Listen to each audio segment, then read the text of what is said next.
Todos ya sabemos por dónde va a ir este tema. Siempre que hablamos de infantilizar, idealizar o sermonear en ficción, el pacifismo es el primer ejemplo que se nos viene a la cabeza. Pero no nos adelantemos y toquemos la definición del término para entendernos.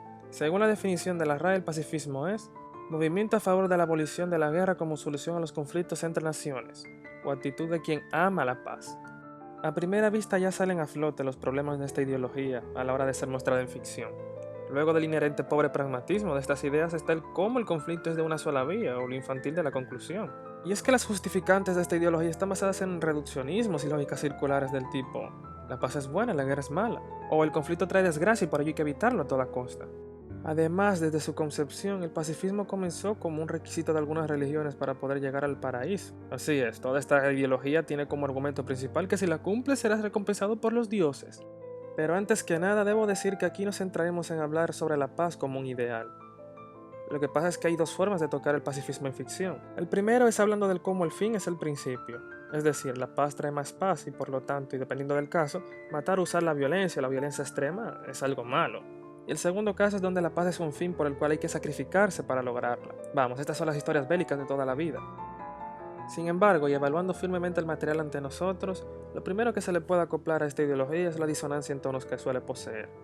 Una obra de este carácter debe por extensión poseer un tono serio por la naturaleza que posee. Pero muchas de estas historias que poseen la paz, al menos como uno de sus valores, ni siquiera tocan el tema del pacifismo como punto central, y por lo tanto, y dependiendo del escenario, suelen ligar lo cómico y divertido, para no aburrir al espectador con un tono serio continuo, incluso llegando a desentonar con todos sus elementos. Y aquellas obras que sí poseen un tono serio y tocan directamente este tema, suelen verse estúpidas debido a las situaciones irreales y lo plano del conflicto y su resolución, algunas llegando a ser pretenciosas. Hablando del setting de este tipo de obras, no pasa nada si la obra solo unge el punto de utilizar su inexplorado setting pacífico para que la historia se dé. Claro, aquí ya hablamos en el caso de que la historia no se tome en serio y no intente transmitir algo con este tema. Pero en el caso de que la obra se tome en serio y su setting esté pésimamente justificado, de partida la obra se vuelve pretenciosa, ya que el autor no se tomó las molestias de construir un escenario creíble y bien justificado para dar su mensaje, y por lo tanto es ridículo que se quiera tomar en serio. Y es que, como ya habrán visto en mis videos anteriores, el pacifismo tiene dos ramas principales, el pacifismo absoluto y relativo. El peor es sin lugar a dudas el pacifismo absoluto, ya que es el clásico, usar la violencia es malo en todas las ocasiones, es mejor morir a lastimar a otros. En cuanto al pacifismo relativo y al contrario de lo que puede parecer a simple vista, si indagas un poco te das cuenta de que este también está lleno de fallas, ya que a pesar de poder defenderte aún en este extremo, el matar está prohibido en cualquier ocasión y también no está consensuado el meterte en un conflicto para defender a otros. Todo esto nos lleva al segundo punto, lo unidimensional del conflicto y el fanatismo. Como ya había mencionado antes, casi siempre estas obras se rebajan a una simple pelea de buenos contra malos. Tú usas la violencia o matas y por ello eres malo. Tú no le haces daño a los demás o matas y por ello eres bueno. Mientras, es usual que la oposición bélica esté compuesta por simples brutos sin cerebro, los cuales simplemente pelean porque disfrutan de la sangre y la violencia. Mientras que en el caso de los pacifistas, estos suelen ser padres de Dios, los cuales nunca hacen nada malo, ya que sus acciones siempre están justificadas y la serie constantemente les da la razón. Lo mejor es que todo sea de una naturaleza grisácea. Sin embargo, en esos casos se tendría que poner a la paz como un ideal, el cual hay que pelear y sacrificarse para alcanzar. Por lo tanto, esto ya sería una historia bélica. En el caso de una pelea de blanco contra negro, ambos grupos son de mentalidad unidimensional. Estos no ponen en duda sus métodos o formas de ser, cosa que los hace ver como robots o aliens con los cuales el espectador no puede familiarizarse. Y es que en estos casos ambos grupos poseen un cierto grado de fanatismo como parte de sus rasgos. No es inherentemente malo, ya que se puede utilizar un personaje fanático como apoyo para la historia y así hacer un punto y dar un mensaje. Claro, siempre y cuando este personaje no sea caricaturesco, no robe demasiado tiempo en pantalla, no sea victimizado y la obra deje en claro que está equivocado. Pero oh Dios mío, no hay nada peor que tener a un fanático como personaje principal. Esto directamente truncaría las reflexiones que deben ser dadas a la historia para transmitir un mensaje. Y por supuesto, tener muchos personajes fanáticos no es para nada algo bueno. Todas estas cosas construyen el tercer y último problema, la infantilización de la obra y lo sermonero del mensaje. La parte central de este tipo de obras es también su punto más blando. Como el pacifismo trata sobre un ideal de no violentar más de lo necesario o matar a tus enemigos, las obras de este tipo recurrirán a Aspul's Deus Ex Machina o cualquier tipo de conveniencia de último momento como solución mágica al conflicto. cosa que vuelve nulo el importante pragmatismo que debe ser entregado en un mensaje, ya que en la vida real no va a aparecer nada mágico para resolver tus problemas. Es tan así que cosas como el Evangelization no Jutsu es un meme popular para referirse al cómo muchos de estos protagonistas pueden convencer a otros a través de simples palabras, como si fuera verosímil que el motivo de vida de un personaje sea cambiado por simples palabras. En sí, una constante en todas estas historias es el cómo los personajes suelen tener un velo protector que les impide morir o recibir daños graves, siendo que este resultado sería lo obvio a mostrarse por llevar encima una ideología tan autodestructiva. En un escenario verosímil y plausible, la obra debería mostrar el cómo la vida no se tienta contra aquellas personas que no pelean y prefieren no tomar acciones sobre las cosas difíciles. Y en el caso de que alguna de estas series se atreva a matar a alguno de sus personajes, chances hay de que ésta sea cobarde y termine reviviéndolos. Esto deriva que muchos de estos mensajes pacifistas sean sermoneros, ya que el mensaje poco sutil, el conflicto y su resolución están sostenidos en absurdos y conveniencias. Este, por ejemplo, es un caso excéntrico. La obra constantemente te muestra cómo los personajes tienen que ser violentos y salvajes para poder sobrevivir en su mundo. Todo para al final dar un repentino giro de 360 grados para dar un mensaje antivenganza sobre el perdón. Todo esto ignorando toda la construcción previa que ésta había hecho desde su anterior entrega. Este videojuego incluso obliga al espectador a ser violento. Todo para al final querer hacerle sentir mal por hacerle daño a los NPC. Todo esto es pura manipulación emocional con una gran dosis de sermoneo incluido. Ya quedando en claro el cómo esta ideología está muy ligada a la mentalidad de rebaño o esclavo, a todo esto únele la horrenda ejecución con la cual es mostrado el tema del perdón. Y es que este tema que va muy ligado a la paz casi siempre es banalizado y futilizado al extremo.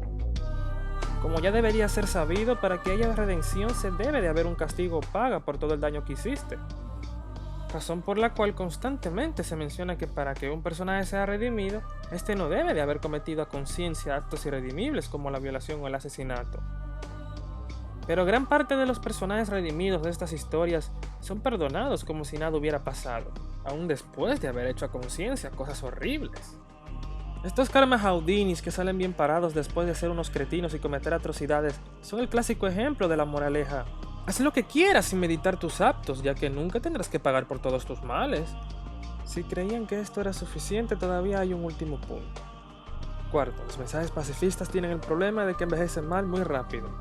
Más allá del hecho de que en sí todos los mensajes son propaganda, los mensajes pacifistas son las cosas más propagadas en todo el mundo, en una infinita cantidad de medios.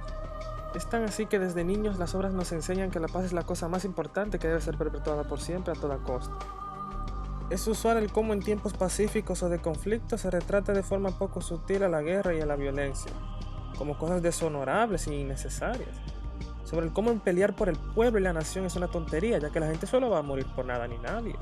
Muchas obras se dan por el lado extremista sin intentar tocar el tema de forma realista y madura, dando un contexto y visión muy planos en general. Y es que muchas de estas historias suelen estar repletas de valores pro inclusión o antinacionalistas o patrióticos. Esto podría ser visto como algo no tan alejado de la verdad en tiempos de guerra, pero luego de la estabilidad en tiempos pacíficos, solo podríamos ver todas estas cosas como simple propaganda errada y cancerígena, debido a todos los antivalores que cargan encima. Ahora vamos a meternos en este contexto. Digamos que X serie es publicada en guerra o en algún momento de tensión bélica, y que el mensaje que pregona es el usual de la violencia es mala, los conflictos deben ser resueltos siempre por vías pacíficas, o el de todos somos iguales, tenemos que aceptarnos pase lo que pasa y a pesar de las diferencias y conflictos. Una persona consciente y razonable al ver este simplista mensaje en tiempos delicados se daría cuenta de esta terrible y simple propaganda. Es como si hubieran infiltrados de la nación contraria en diversos medios comunicacionales intentando hacer débil y endeble a la nación, para que ésta no pelee o se defienda. En una ocasión así, un mensaje pacifista incluso terminaría volviéndose en un pedorro antimensaje, el cual solo existe para subvertir al pueblo. La conclusión a este punto es obvia. El pacifismo como ideología en sí es mala, y debe ser retratada de forma realista como una ideología autodestructiva. Sin embargo, no todo es una absoluta mierda en el pacifismo, y es que en él existe una rama más pragmática, la cual se va por la dirección del pacifismo relativo. Hablo del defensivismo, la posición de solo pelear para defenderte a ti y a los que están en peligro. Esta ideología es la más pragmática en toda la rama del pacifismo, es la posición de que hay que defenderse y pelear. Desde su concepción, el pacifismo habla del cómo es una ideología para los más fuertes debido a lo difícil que es cumplir una ideología tan restrictiva. y del cómo las naciones deben unirse para formar una red defensiva entre naciones amantes de la paz, ya que al defensivismo ser una ideología más realista, aquí todas esas palabras toman credibilidad. Ya queda claro el mensaje, y es que la enseñanza correcta que debería ser dada en ficción es que hay que pelear por las cosas, ya que no va a venir ningún ente o ser para salvarte y recompensarte por no hacer nada, y que la paz es algo que no se consigue por sí sola.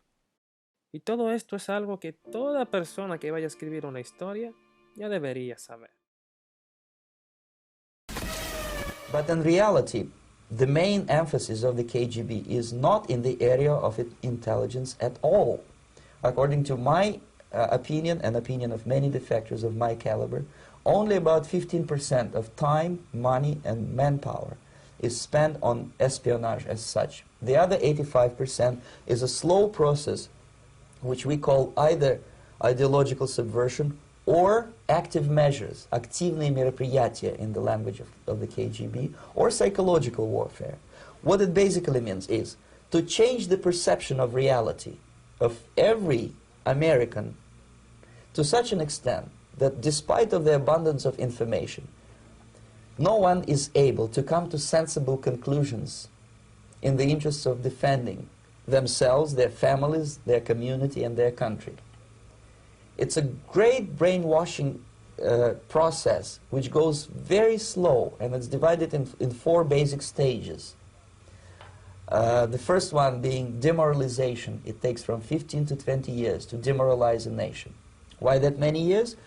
Because this is the minimum number of years which requires to educate one generation of students in the country of your enemy, exposed to the ideology of the enemy. In other words, Marxism-Leninism ideology is being pumped into the soft heads of at least 3 generations of American students without being challenged or counterbalanced by the basic values of Americanism, American patriotism. The result you can see.